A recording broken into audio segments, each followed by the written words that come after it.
nice is how we form relationships, create friendships, and build our social circle.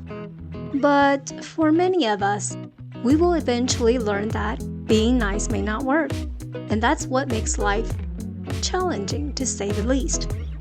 What no one tells us is the shadow side of being nice. If our niceness is tainted with unresolved childhood trauma, it would most likely backfire. Now, don't give up on your brave soul for wishing to seek human connection in a healthy way. In this video, we'll bridge the gap between childhood conditioning and adulthood mature relationships. Stay tuned.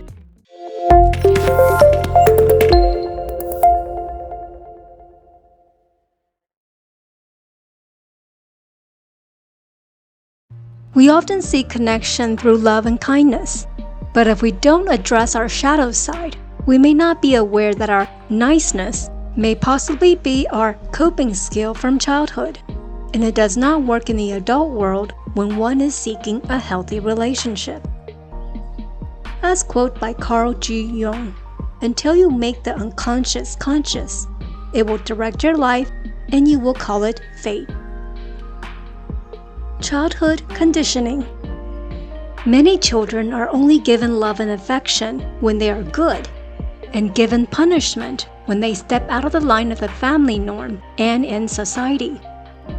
This often creates shadow, which is suppressed but can be very painful to contain.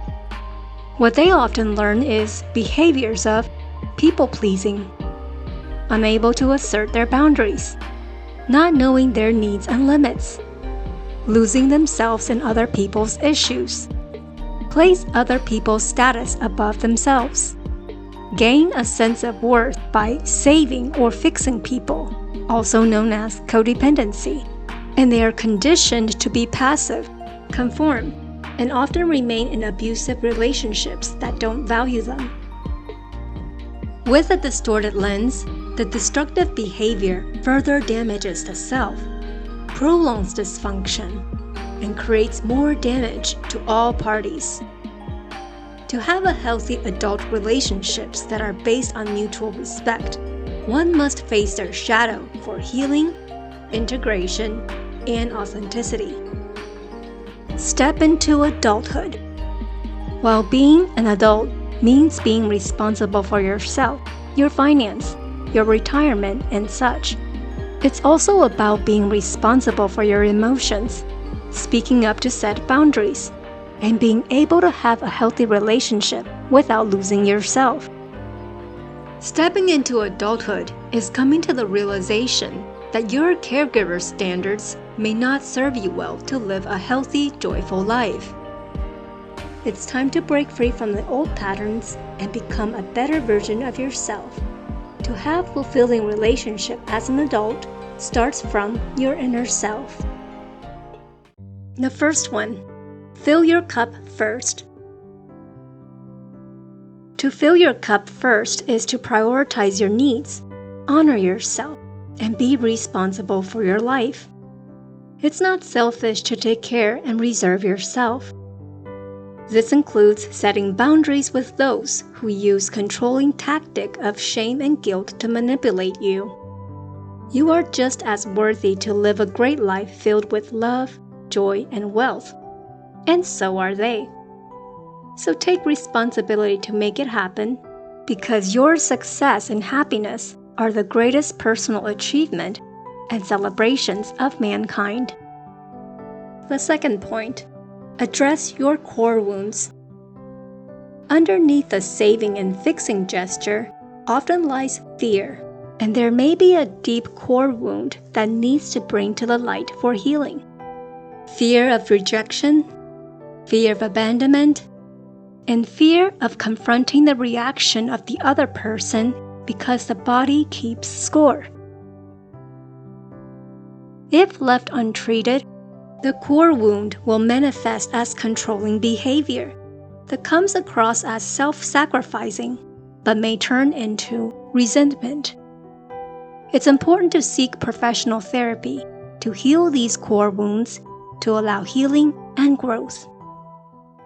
The third, observe with compassion.